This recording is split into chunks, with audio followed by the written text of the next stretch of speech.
ang mga kwento ng pag-ibig, kwento ng buhay at kwento ng pag-asa dito sa Barangay Love Stories. Love Stories. Ang mga aksyon na hindi pinag-iisipang mabuti ay nagresulta ng ating pagsisisi sa huli. Kaya nga huwag tayong maging pabigla-bigla sa mga pagpapasya. At pag-isipan nating ito ng husto. Ikaw, kabarangay, pabigla-bigla ka ba magdesisyon? Dear Papa Dudut, dala ng sitwasyon na hindi natin inaasahan at emosyon na hindi mapigilan kaya tayo nakagagawa ng mga desisyon na pabigla-bigla. Tapos ay nagsisisi tayo sa huli.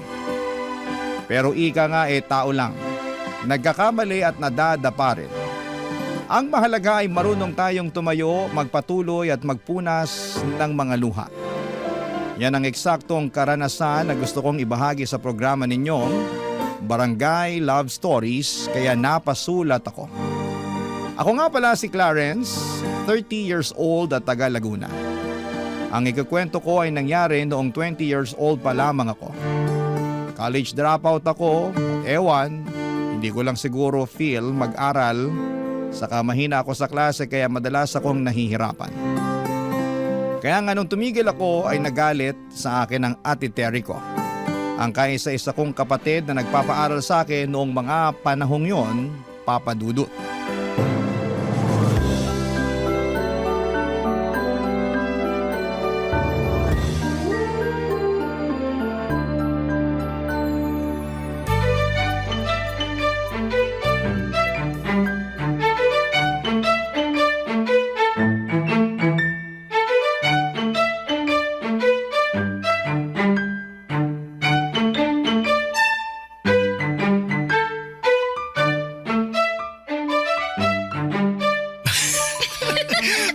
Baby naman nakikiliti ako.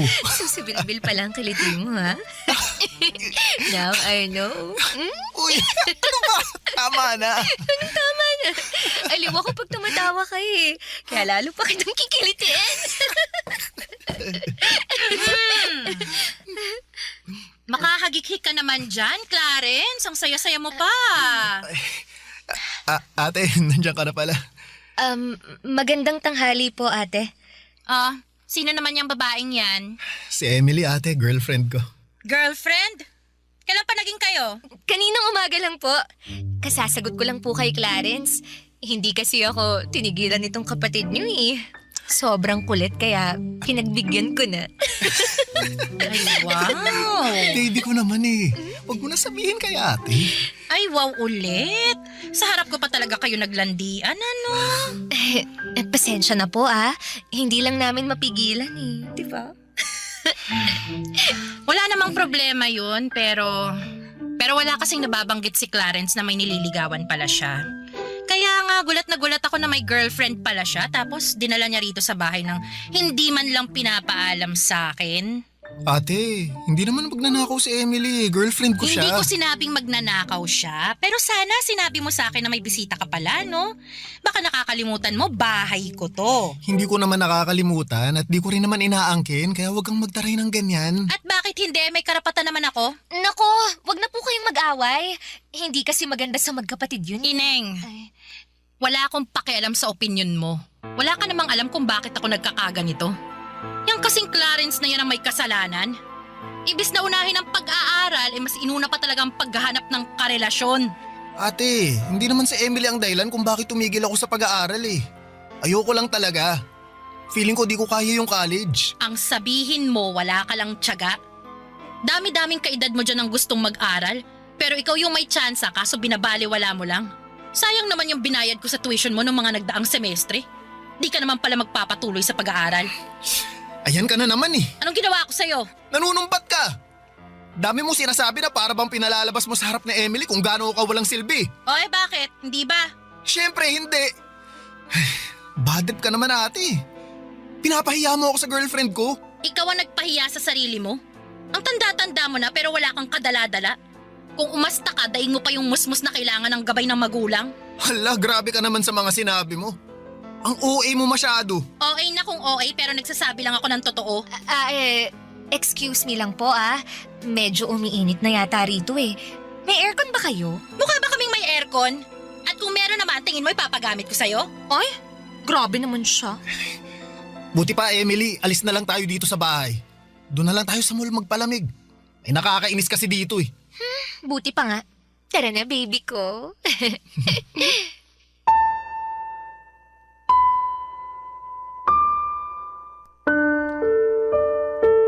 Papa Dudut, hindi talaga kami magkasundo ng ate ko.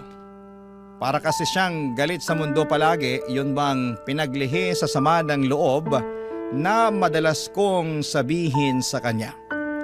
Sa edad niya kasi noong 29 ay single pa rin siya.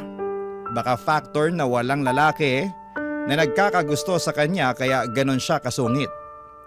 Sa katunayan ay ramdam ko na pinagtsatsagaan na lamang namin ang isa't isa.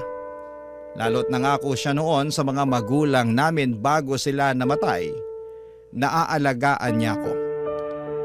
Fast forward, madalas kong sabihin kay Emily na gusto ko nang umalis sa poder ni Ate Terry. Ayoko na kasi yung pakiramdam na minamanduhan lalo na at hindi naman ako bata. Marunong na akong mag-isip at magdesisyon para sa sarili ko. Kaya nga kinumbinsi ako ni Emily na umalis na sa bahay ni ate. Para patunayan sa kanya na kaya ko nang tumayo sa sarili kong mga paa, Papa Dudut.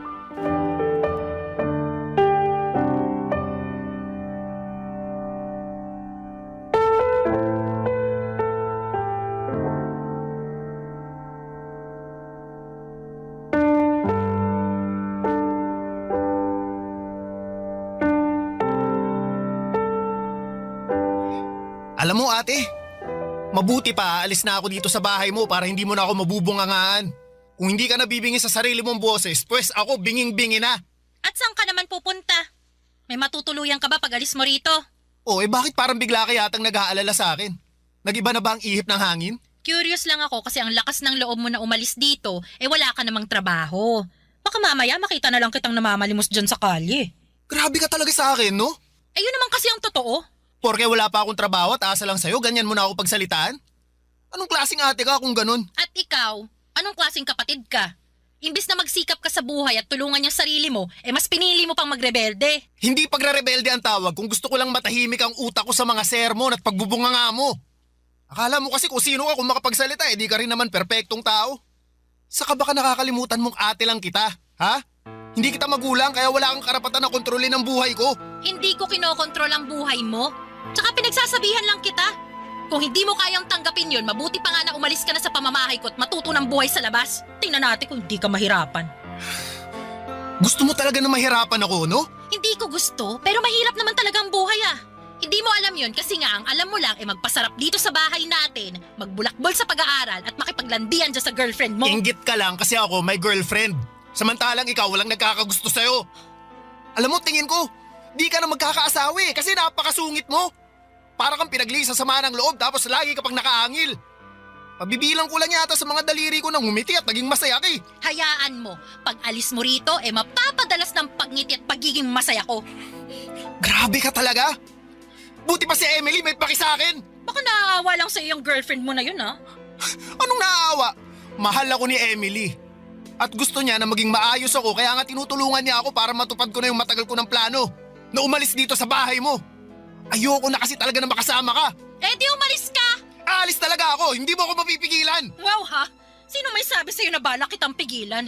Gusto mo ihatid pa kita sa sakayan Ang sama talaga ng ugali mo. Ginusto mo yan, pangatawanan mo. Pangangatawanan ko talaga.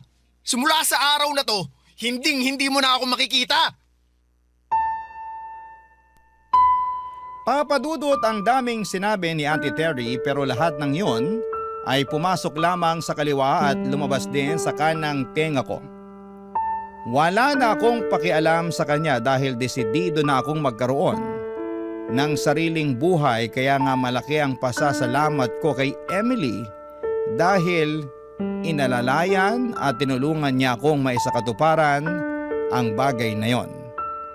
Masasabi ko na sa aming dalawa si Emily talagang mas malakas ang loob na gawin ang mga bagay-bagay.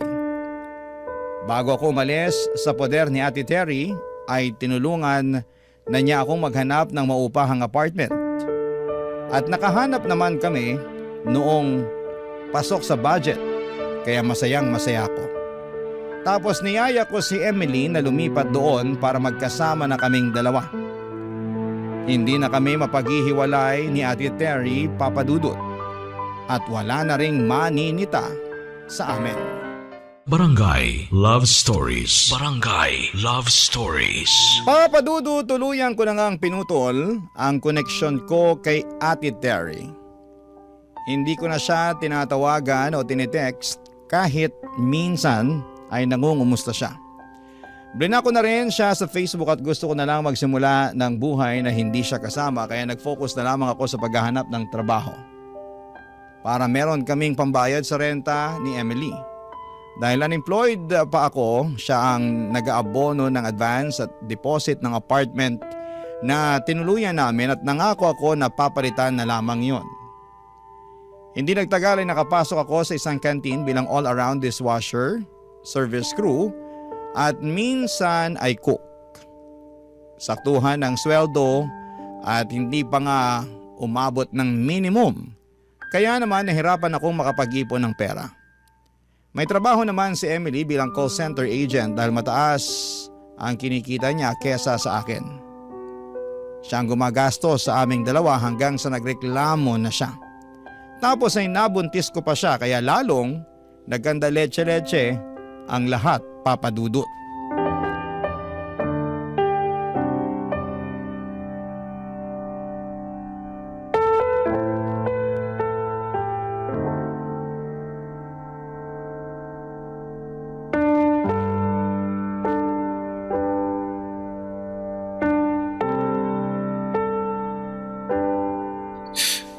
Sensya na ate. Baka sabihin mo, kinain ko mga sinabi ko ah. Wala pa nga akong sinasabi pero mukhang ganun na nga. Wala lang kasi talaga akong matatakbuhan kaya nandito ako ngayon. Bakit di ka tumakbo dun sa girlfriend mo? Gusto ko naman tumakbo sa kanya Palayo nga lang. Nito kasing nakalipas, madalas na kaming di magkasundo. Lagi na kaming nag-aaway. Siguro ng babae ka, no? Huy, hindi no. Loyal kaya ako, grabe ka sa akin. Nagtanong lang naman ako. Yung tanong mo parang hinuhusgahan mo na pagkatao ko Ano ba kasing rason bakit kayo kamo palagi nag-aaway? Sa pera kasi. Liit lang kasi nung naiaambag ko kaya nagreklamo na si Emily. Nauubos daw sa amin yung sweldo niya. Hindi naman daw pwedeng ganun palagi kaso anong magagawa ko kung mababa lang talaga magpasweldo yung napasukan kong trabaho? Bakit hindi ka na lang maghanap ng ibang trabaho? Yung malaking pasweldo. Sinubukan ko naman kaso bihira tumatanggap ng high school graduate Pinag-apply din ako ni Emily sa call center pero unang interview ko pa lang ligwak na. Di kasi ako magaling mag-English kaya ayun, di rin ako nakapasok. Nag-away pa nga kami kasi gusto niya mag-apply ulit ako pero sabi ko ayoko na, napapahiya lang ako. Medyo ang hirap nga ng sitwasyon mo. Sinabi mo pa. Tapos ngayon, buntis na si Emily. Iba ka rin, no? Nakuha mo pang buntisin yung girlfriend mo? Malamang magkasama kami sa iisang bubong Alam nga namang magtitigan lang kami. Siyempre may nangyayari sa amin. Alam mo, hindi ako interesado na malaman ng bagay na yan. Pero sana naisip mo na ang hirap ng buhay tapos nakuha niyo pa talagang mag-anak. Yun na nga, sinisisi nga ako ni Emily kasi binuntis ko raw siya. Kaya tuloy lalo kaming nahihirapan. Ilang buwan na rin kaming di nakakapagbayad ng renta. Paalisin na nga kami pag di pa kami nakapagbayad ngayong buwan Baka sa kalsada na talaga kami pulutin ito. Ate, may ipapahiram ka ba dyan sa akin? Kahit magkano lang. Sige na. Parang awa mo na ate. Wala akong pera rito. Sige na, babayaran ko naman Maawa ka na sa kapatid mo. Wala nga. Pero kung meron man, di rin kita pahihiramin Grabe naman to. Hanggang ngayon ba galit ka pa rin sa akin kasi napakasutil kong kapatid sa'yo? Siguro masayang-masaya ka na ngayon na nakikita ako naghihirap no? Mukha ba akong masaya? Kung masaya ako, sana tumatawa ako ngayon pero hindi naman kaya wag mo akong simulan. Ang akin lang, wala akong mapapahiram at kung mapahiram ko man kayo, sigurado na sa susunod na buwan kakapusin ulit kayo. Aba, mahal magbuntis sa panahon ngayon, Clarence. Magastos, kaya mahihirapan kang bumuelo niyan. Buti sana kung tumitigil ang mga bayarin, buwan-buwan nandyan yan. Ang magagawa ko lang I-offer itong bahay. Ha? Anong ibig mo sabihin, ate? Kung gusto nyo na dito kayo tumira. Wala namang gumagamit ng kwarto mo, tsaka wala rin namang tao rito pag nasa trabaho ako. At least, wala na kayong iisiping renta buwan-buwan. Mas makakaipon pa kayo sa panganganak ni Emily. Salamat, ate, pero... Pero ano, Pero ayos lang ba talaga sa'yo? ayos lang. Tsaka, di naman din kita matitiis kahit ang tigas ng ulo mo eh. Kapatid kita eh.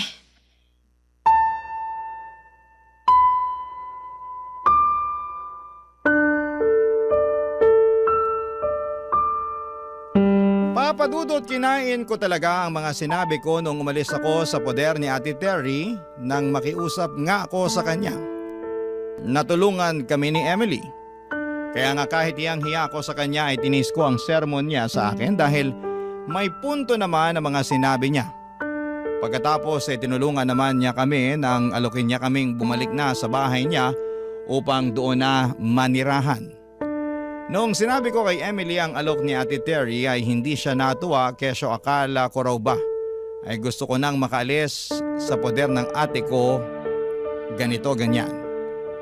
Pero dahil nga gipit na kami noon at wala nang maibayad sa nirerentahan namin at ayaw na rin naman niyang maglabas ng pera plus buntis pa nga siya ay wala na ring nagawa si Emily kundi ang pumayag na bumalik sa poder ni ate.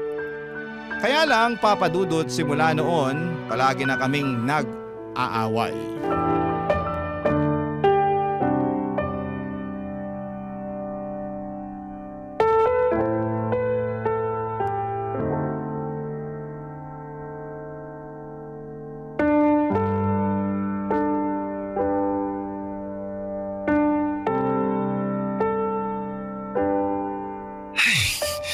Emily naman, baka mapaano si baby? Paano mapapano? Nandito lang naman siya sa tiyan ko. Alam ko naman yun, pero balik mo nga sa ubi ngayon. Kanina pa kita niyayaya kaso ayaw mo namang umalis. Ayoko nga. Tinatamad ako. Bakit mo naman katatamaran ng bagay na yun? Bakit ka ba kasi nakikialam? Ako naman ang buntis, hindi naman ikaw ah. Kaya mas alam ko kung ayos lang yung baby natin o hindi. Hindi ko kailangang magpa-OB. Gastos lang yan. Para ka namang ano eh. Ano? Sige, sabihin mo. Hindi na ba talaga matatahimik ang bahay na to? Simula nung dumating kayo rito eh, araw-araw na lang kayo nag-aaway. Mahiya naman kayo sa akin, no? At bakit naman ako mahihiya sa'yo? Sino ka ba? Anong sinabi mo? Huy! Emily, ano ba yung pinagsasasabi mo kay ate? Kakayamot kasi tong ate mo eh. Sabat ng sabat, hindi naman kasali sa usapan. Bastos naman pala tong babaeng to eh. Clarence, pagsabihan mo yan ha dahil papatulang ko yan kahit buntis yan. Sige, hindi rin kita aatrasan. O ano, halika, sabunutan tayo. Ano naman ikaw? Teka! Pwede ba? Kumalma muna kayo! Paanong kakalma yung napakagaganyang kinakasama mo? Bastos! Walang modo! Baka nakakalimutan nyo sinong mas matanda rito, ha? Wala kaming nakakalimutan, no? Nakakainis ka lang talaga. At ako pa talagang nakakainis? Hiyang-hiya naman ako sa'yo! Pasensya ka na ate ha, hindi lang alam ni Emily ang sinasabi At niya. ako pa talaga ang walang alam dito, ha? O sige, magkampihan kayo. Magtulungan niyo ako. Parang tanga. Ikaw ang parang tanga. Emily, tumigil ka na! Isa ka pa. Anong ginawa ko? Pareho kayo ng ate mo na nakakainis. Buti pa, matutulog na lang ako. Ayoko makita ang pagmumukha niyo. Mas ayaw kong makita yung pagmumukha mo! Uy, ate, pasensya ka na ha. Hindi naman sinasadya ni Emily yun eh. Buntis lang yun. Pabago-bago kasi yung emosyon. Sinasadya o hindi, bastos talaga yung babaeng yan. Matagal ko na yan napansin sa kanya eh. Akala ko magbabago pero wala man lang character development. Tapos ngayon akala mo kung sino samantalang nakikita na lang naman kayo dito. Alam mo Clarence, mabuti pa umalis na lang kayo rito kasi sumasakit lang ang ulo ko sa inyo eh. Saan naman kami pupunta kung aalis kami dito? Ewan ko, hindi ko na problema yon. Bahala na kayo. Total, abuso kayo. Lalo na yung kinakasama mo parang bano mag-isip. Ate naman eh, hindi mo na ba talaga mapagpapasensyahan si Emily? Kung pasensya lang, kotang-kota na ako sa inyo. Panahon na para ako naman ang intindihin nyo, no? Gusto ko lang ng tahimik at stress-free na bahay na uuwian ko pagkagaling sa trabaho. Pero hindi nangyayari yun dahil sa ingay nyo. Para kayong aso't pusa kung magbangayan. Mahiya naman kayo sa akin at sa mga kapitbahay natin. Papadudot, hiyang-hiya ako kay Ate Terry dahil siya na nga ang nagmabuting loob. Na patirahin kami sa bahay niya ay minasama pa ng kinakasama ko. Hindi ko alam kung dahil lamang ba yon sa buntis siya, kaya siya moody o sadyang unti-unti ko nang nakikita ang tunay na ugali ni Emily. Kaya nga para wala ng gulo ay nag-decide na lamang kaming umalis sa bahay ni Ate Terry makalipas ang 1 buwan na paninirahan doon. Tumuloy kami ni Emily sa bahay ng nanay niya. Bale, nagrenta lamang din sila ng maliit na kwarto kung saan ay kasama nila doon ang 5 pang nakababatang kapatid ni Emily sa ina. Dahil nga sa pagdating namin ay para na kaming sardinas doon na nagsisiksikan sa masikip na lata. Ang hirap kumilos at ang gulo-gulo ng mga kapatid ni Emily. Kaya hindi rin ako makapagpahinga ng maayos. Barangay Love Stories. Barangay Love Stories. Papadudot pakiramdam ko ay wala akong kakampi sa bahay ni na Emily, lalo na kapag nag-aaway kami. Mabait naman ang mama niya pero pakiramdam ko ay may sinasabi itong hindi maganda sa akin kapag nakatalikod ako. Pero sa kabila ng lahat ay pilit ko silang pinakisamahan ng maayos hanggang sa nanganak na nga ang kinakasama ko. Siyempre, tinulungan ulit ako ni Ate Terry para makabayad kami sa ospital. Kaya nga malaki ang pasasalamat ko sa ate kong yon dahil maasahan talaga siya sa oras ng kagipitan. Masasabi ko na naging maayos naman ang unang 2 buwan ng pagiging magulang namin ni Emily. Hindi na kami masyadong nag-aaway noon at ang focus na lamang ay magtrabaho. Kumayod ako ng husto at sa katunayan ay madalas na nga akong mag-overtime at mag-double shift para naman malaki ang pera na maiuwi ko lalo't huminto muna sa pagtatrabaho si Emily para alagaan ang anak namin, Papa Dudut.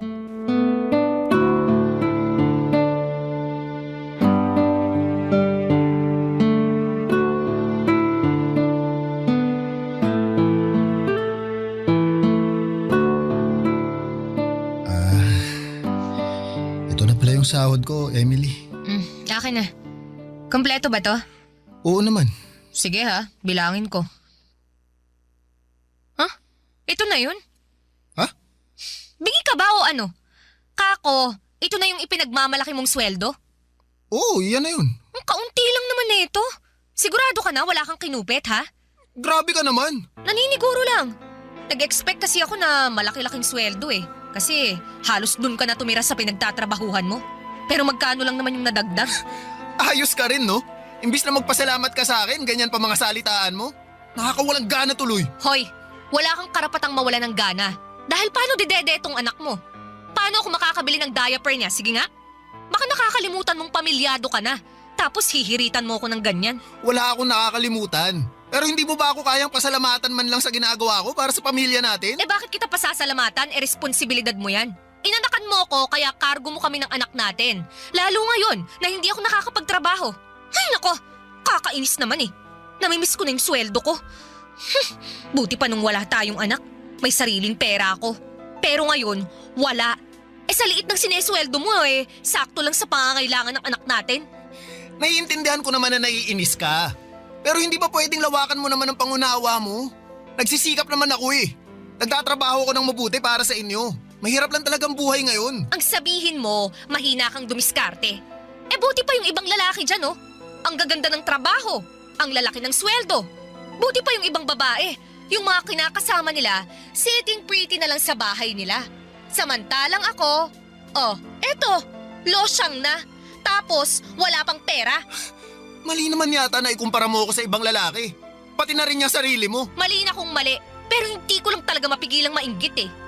Tsaka, pati ba naman yun, sisitahin mo pa? Eh bakit hindi mo nalang pagtuunan ng pansin yung sarili mong diskarte? Para naman umasenso ka, ha? Sabi ko naman sa'yo, nagsisikap ako, di ba? Eh hindi ko naman nakikita eh. Puro ka lang salita. Hindi mo lang talaga napapansin kasi inuuna mo pang mainggit sa iba. Oh, kita mo na?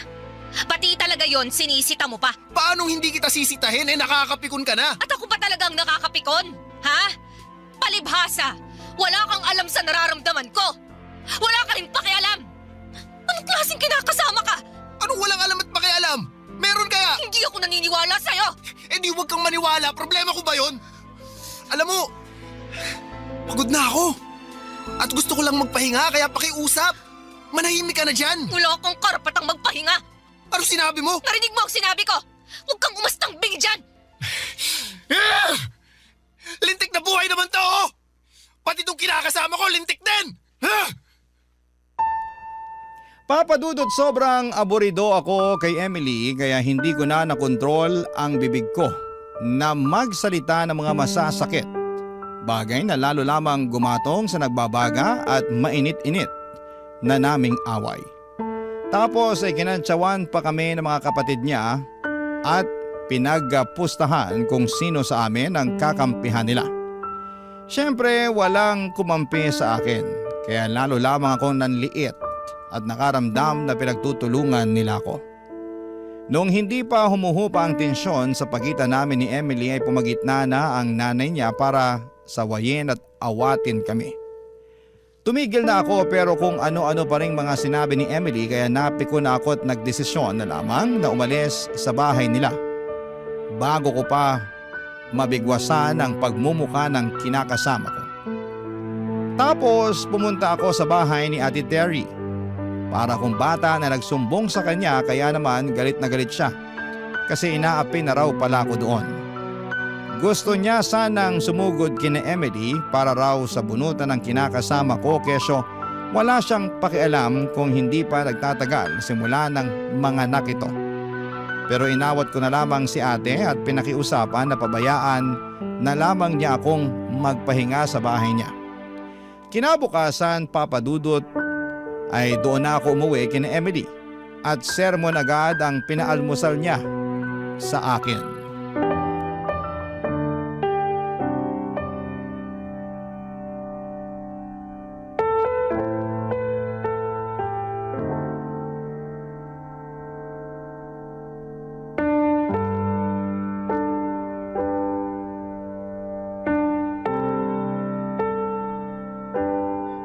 Emily, ano ba? Ano ba? Inaano kita, ha? Nagtatanong lang ako sa'yo. Saan ka galing, ha? Saan ka natulog? Sagutin mo ako! Kina Ate Terry nga. Kanino ko pa sinabi na galing ako sa bahay niya, di Hindi ba? ako naniniwala sa'yo! May ibang babae ka, no? Aminin mo na! Emily naman eh. Sagutin mo na lang yung tanong ko, Clarence! Wala akong ibang babae. Saka bakit ako mambababae? Mahal na mahal ko kayo ng anak natin. Isip-isip din. Mahal daw! Ano ba kasi problema mo? Ikaw ang problema ko! Ano ba ginawa ko? Bakit ang sungit-sungit mo sa akin? Nagtanong ka pa talaga, ha? Malamang. Hindi ko maintindihan kung bakit ka nagkakaganyan eh. Hindi pa ba halata, ha? Ang ano? Na hindi na kita mahal! Anong sabi mo? Paano naman nangyari yun? Ewan ko, hindi ko alam. Basta, nagising na lang ako isang araw na nagsisisi na ako na nagpabuntis ako sa'yo. Na ayaw na kitang makasama, ganun. Imposible naman yun. Posible yun. Maniwala ka. Siguro ikaw talaga yung may iba, no? Aminin mo na. Ha? Wala ah. Bakit naman ako maghahanap ng panibagong sakit ng ulo? Sige nga. Ewan ko sa'yo. Hindi ako malanding babae, no? Pero kung sakali man na magkagusto ulit ako sa iba, eh iiwasan ko na yung mga kagaya mo. Aaminin ko na naging uto-uto ako nun. Kasi masyado akong nadala sa matatamis mong salita at naawa ako sa mga drama mo. Pero alam mo, narealize ko na mas gusto ko pala ng lalaking mature mag-isip at kaya akong buhayin. Hindi kagaya mo. Ayun! Lumabas din ang totoo sa bibig mo mismo. Pero wala nga sabi akong lalaki. Tsaka bakit ako ang inaakusahan mo? Eh ikaw nga yung kung kani-kaninong bahay nakitulog kagabi. Tigas din ng bunbunan mo, no? Gusto mo tawagan pa natin si Ate Terry para itanong mo sa kanya mismo na andun ako sa bahay niya natulog kagabi? Ayoko nga. Bakit ko gagawin yun eh? Malay ko bang nagsabuatan kayong magkapatid? Siyempre pagtatakpan ka niya. Ah! Para ka talagang taki! Ikaw ang parang tanga. Hindi mo ba talaga ako bibigyan ng katahimikan kahit konti lang? Manahimik ka muna kasi nakakapikon ka na eh! Ano naman kung nakakapikon ako? Ha? Oh, bakit? Anong gagawin mo sa akin? Sasaktan mo ako? Sira, hindi ako nananalit ng babae! Hindi raw. Pero sa tono mo parang papunta na dun eh. Grabe ka na sa akin, Clarence! Sobra-sobra nagpasakit ang ginagawa mo sa akin! Ano, wala akong ginagawa sa'yo, napaka-OA mo ha? Ako pa talaga ang OA? Oo, sino pa ba? Saka bakit ka nag-iiyak dyan? Mamaya isipin ng pamilya mo, sinaktan kita o ano, mapasama na naman ako. Masama na naman talaga ang tingin nila sa'yo! At kasalanan mo kung bakit ganon. Buti pa, alis na muna ulit ako. Malapit na akong masiraan ng ulo sa pamamahay na to eh. Nag-umalis ka. Hiwalay na tayo. Bahala ka sa buhay mo. Papadudot nakipaghiwalay nga sa akin si Emily at kahit masakit sa loob ko ay hinayaan ko na siya. Ang bigat din naman niya sa kalooban na kasama kasi. Tipong hindi na niya ako nirespeto at hindi niya rin na-appreciate ang mga efforts na ibinibigay ko para sa kanya. Bukod doon ay pinagbintangan niya pa akong may ibang babae samantalang siya nga yung nanlalalaki. 2 araw pagkatapos kong umalis sa bahay nila. Maging si Ate Terry ay hindi rin makapaniwala sa kinahandungan ng aming relasyon. Pero isa lang ang nasabi niya. Confirm daw na malandi ang dati kong kinakasama. Wala na naman akong pakialam kay Emily. Ang habol ko lang ay ang anak ko na nakikita ko ng 1 beses sa loob ng 1 linggo. Nag-focus na lamang ako sa pagtatrabaho at pagpapaunlad sa aking sarili para masustentuhan ko ang aking anak at mabigyan siya ng maayos na kinabukasan. Hanggang dito na lamang po ang sulat ko, Papa Dudut. Maraming salamat po sakaling mapili niyong i-ere sa programa ninyong Barangay Love Stories. More power po sa inyong programa at sa inyong istasyon. Ang inyong forever, kapuso at kabarangay, Clarence. Kwentuhan naman tayo dito sa comment section.